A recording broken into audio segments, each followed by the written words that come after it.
Il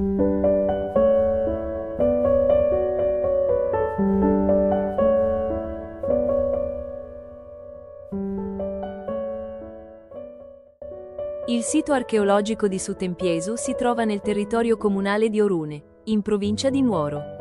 Estate del 1953. La famiglia Sanna, proprietaria di un fondo nella località di Sa Costa e Sabinza in territorio di Orune, mentre esegue dei lavori di terrazzamento per la realizzazione di un orto, vede affiorare alcuni conci in basalto lavorato.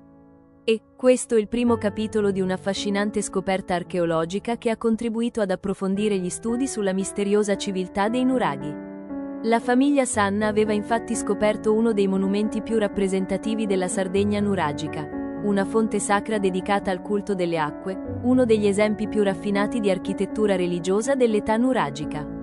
Il sito archeologico di Sutempiesu si trova nel territorio comunale di Orune, in provincia di Nuoro. Estate del 1953. La famiglia Sanna, proprietaria di un fondo nella località di Sa Costa, e Sa Binza in territorio di Orune, mentre esig dei lavori di terrazzamento per la realizzazione di un orto, vede afferrare alcuni conci in basalto lavorato.